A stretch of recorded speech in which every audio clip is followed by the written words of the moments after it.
Senhor Deus, em nome de Jesus Cristo, nós te adoramos diante de Ti. Ajuda-nos a discernir a Tua vontade para nossas vidas e rejeitar os propósitos enganosos desse mundo. Que a nossa vida seja conduzida pelo Teu propósito eterno. Fortalece a nossa fé para que nós façamos as escolhas que glorifiquem o Teu nome. É isso que te pedimos. Desde já te agradecemos. Teu santo nome, Jesus. Amém. Para quem não me conhece, meu nome é Ian, sou da igreja Central de ABC, vim aqui pregar pelo convite do nosso irmão, nosso ancião daqui dessa igreja. E o meu sermão tem como título As 3 propostas de Acabe para Nabote. E convido a igreja a abrir as suas Bíblias no livro de 1 Reis, capítulo 21, os versos de 1 a 3.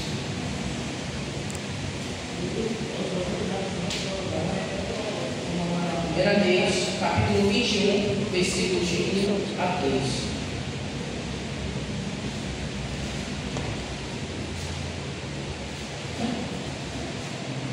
Amém, igreja? E diz assim: sucedeu depois disso o seguinte: Nabote, o jezreelita, possuía uma vinha ao lado do palácio do rei Acabe, rei de Samaria, que tinha em Jezreel. Disse Acabe a Nabote: dá-me a tua vinha, para que sirva de horta, pois está perto ao lado de minha casa. 10 gerêculos, outra melhor. Ou se for do teu agrado, darei-te dinheiro e o que vale. Porém Nabote disse a Acabe: guarda-me, porém, Senhor, pois quem me deu essa herança foi meus pais. A primeira proposta que o rei Acabe fala: dá-me a tua vinha, para que eu transforme em horta. Ao longo das escrituras, a vinha sempre foi utilizada por Deus como figura de linguagem para representar a obra do reino de Deus. Isaías capítulo 5, que 1 fala: agora cantarei ao meu amado, o meu querido, a respeito da sua vinha. O meu amado tem uma vinha louteiro fértil.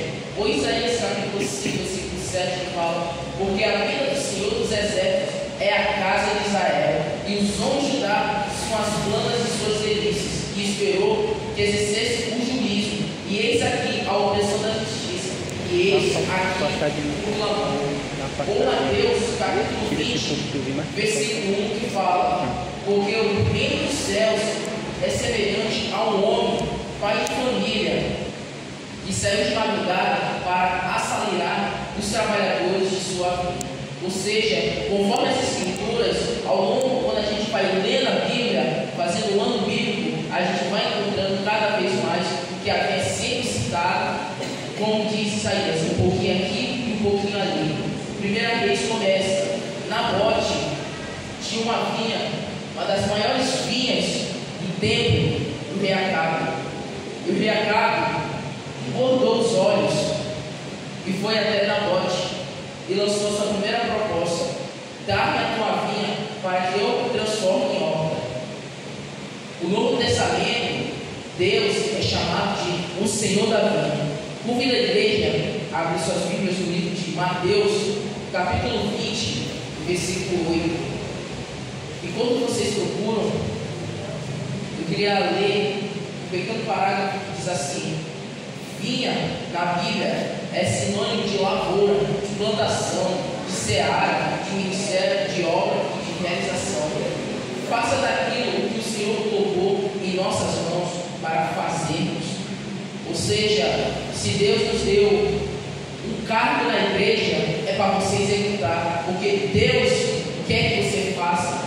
Deus tem um propósito para a sua vida dentro dessa igreja. Deus opera milagres na vida de cada um de nós. Vamos ler aqui, diz Mateus capítulo 20, versículo 8. E aproximando-se a noite, disse o Senhor da vinha ao seu mordomo: chama os trabalhadores e paga-lhes a sua mesada, começando pelos últimos e chegando até os primeiros. Ou seja, o dono da vinha, ele gostava tanto dos seus trabalhadores que ele teve uma ideia. Se lermos mais à frente, vou abrir na minha Bíblia também, Mateus 18, se lermos mais na frente, podemos encontrar que o dono, ele, vindo uma hora da 10ª, recebeu a cada um deles um denário. Quando a igreja acompanhar também, versículo 10. Ao chegar os primeiros, pensaram que iam receber mais, porque eles trabalharam mais. Mas tendo recebido o mesmo que os últimos da fila, esses murmuraram contra o dono da casa e disseram: esses últimos trabalhadores trabalharam por 1 hora, contudo os igualaste a nós, que suportamos a fadiga e o calor do dia. Mas o proprietário respondeu e disse a um deles: amigo, não te faças de justiça, não combinamos comigo um denário? Toma o que é teu, parte, pois quero dar esse último tanto quanto a ti. Porventura não é lícito fazer o que quero do que é meu? Ou são maus seus olhos porque eu sou bom? Assim os últimos serão os primeiros e os primeiros serão os últimos, porque muitos são chamados, mas poucos escolhidos. O diabo, ele entra na igreja e quer transformar a igreja do Senhor em horta. Não devemos deixar que Satanás entre na porta da igreja e entre nessa igreja para transformar a igreja em horta. Muitos irmãos estão desistindo da fé. Devemos ir atrás desses irmãos para eles não abandonarem a fé e, como diz os profetas, voltarem à primeira amor. Existem igrejas que hoje não se parece mais com a vinha do Senhor, mas se parece com a horta de Acabe. O obreiro deve defender a vinha do Senhor do que lhe foi dado por herança, mesmo que isso custe a sua vida. Ou seja, Deus deu um cargo para você, deu um cargo de ser o primeiro ancião, o segundo ancião, ser diretor do grupo dos bravadores, do diácono, da diaconisa. Erga esse cargo, porque Deus escolheu você. Trabalhe, conquiste, como diz aqui, mesmo que isso custe sua vida. Deus tem um propósito final, um resultado final, a coroa da salvação que nós aguarda, como diz o apóstolo Paulo, e será estar guardada lá quando subimos aos céus e vemos o rosto de Jesus, encontrarmos com ele face a face nas nações celestiais. Amém. Segunda proposta de Acabe: te darei por ela outra vinha melhor. O inimigo tem propostas, aparentemente, mais rentáveis para o obreiro do Senhor. Quantos obreiros têm deixado de cuidar da vinha do Senhor para cuidar de negócios, para cuidar de projetos políticos, para cuidar de associações, conselhos, disso ou aquilo? Quantos irmãos hoje têm abandonado a fé em Cristo Jesus? Muitos. Como diz João no capítulo 21, versículo 16, quando Jesus estava com os seus discípulos, os discípulos acenderam uma fogueira e estavam assando os peixes. E Jesus chega a Simão Pedro e fala: Simão, filho de João, tu me amas? Ele respondeu: sim, mestre, tu sabes que eu te amo. Apacenta as minhas ovelhas. E ele repetiu isso 3 vezes. Quando chegou na 3ª vez, Pedro ficou angustiado e começou a chorar e falou: mestre, tu sabes de todas as coisas, tu sabes que eu te amo. E Jesus repete a mesma coisa: apacenta as minhas ovelhas. O Senhor não te chamou para cuidar de outras vinhas.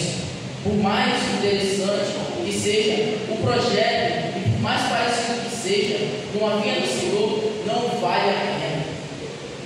O inimigo fará de tudo que for preciso para ver fora do projeto de Deus para a tua vida, mas não deixe que o inimigo engane o teu coração. Ora toda noite e clama: Senhor, arreda esse inimigo da nossa igreja, da minha igreja, da sua igreja, da nossa igreja e da igreja mundial, para que ele não entre em nossos corações e nem na igreja. A terceira proposta de Acabe: Se for do teu agrado, dar-lhe-ei outra melhor. Veja que Acabe tem argumentos convincentes. Ele melhora cada vez mais a proposta. Mas Nabote fala: não lhe dei dar minha vinha, pois é herança de meus pais.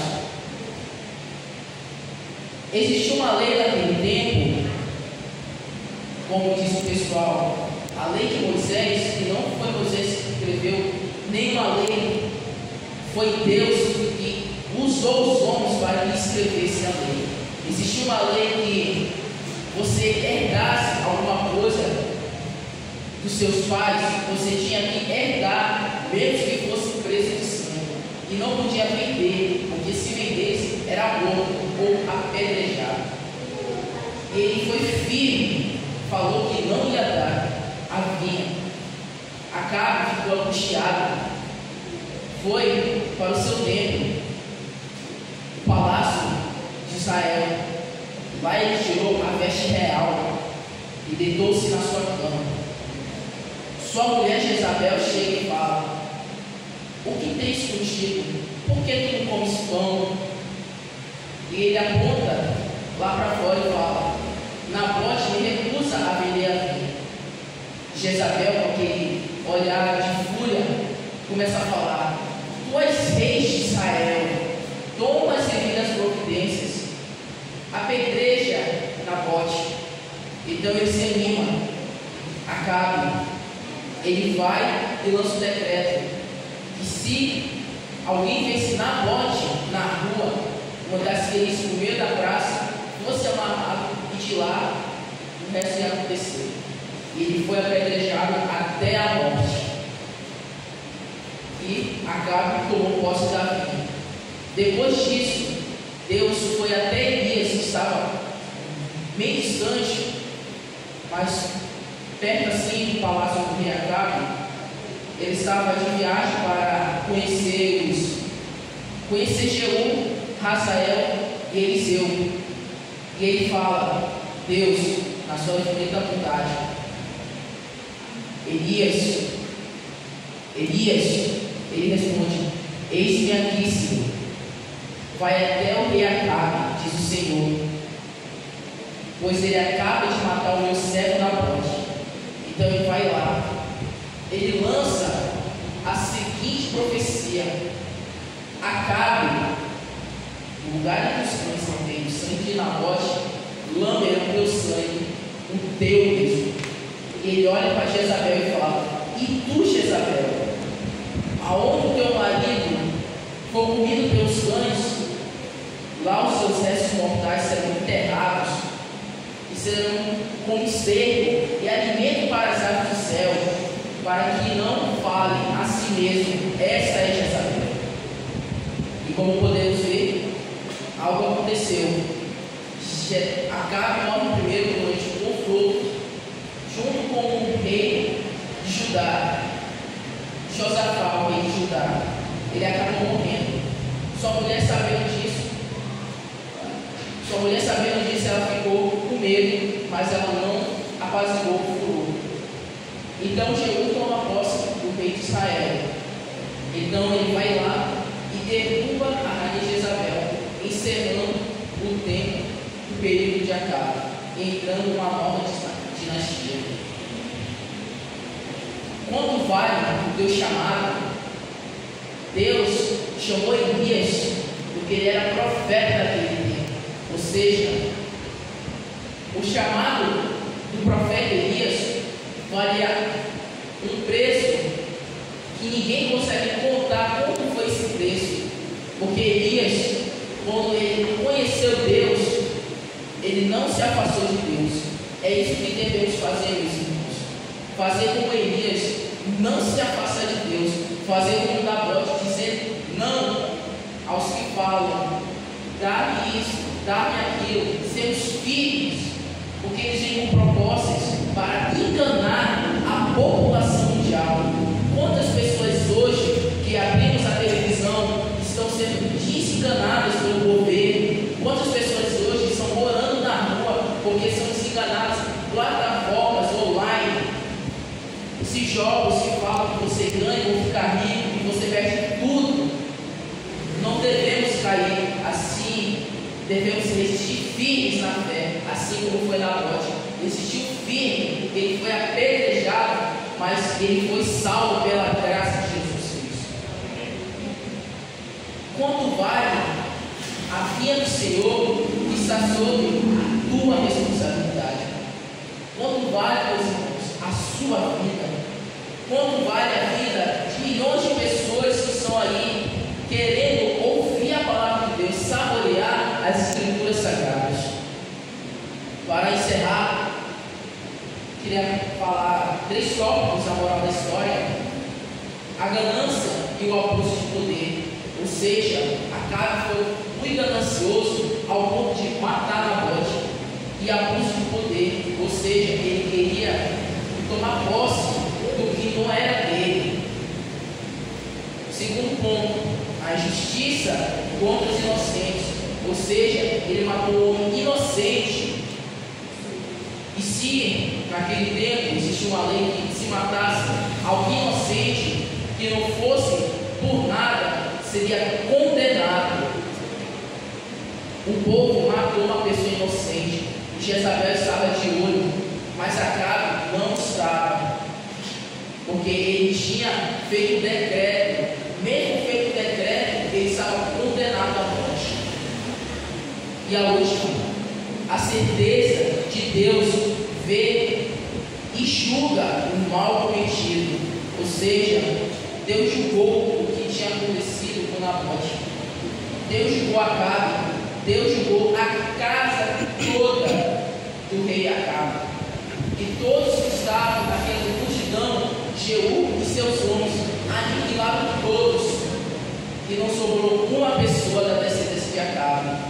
Ou seja, devemos existir firmes, afastar-se daquilo que não presta, e seguimos e vemos a luz, abrimos nossos olhos e ver as nações celestiais na volta de Jesus Cristo.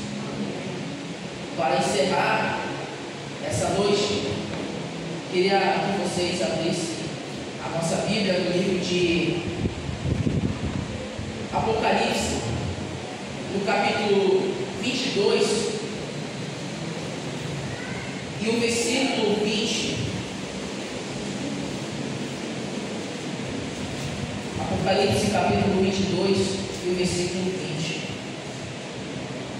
O versículo 20 conta uma promessa que Deus fez para aqueles que querem Jesus, para aqueles que querem abraçar, tocar no seu rosto, conversar com Ele, que diz assim: aquele que dá testemunho dessas coisas diz: certamente vem sem demora. Amém.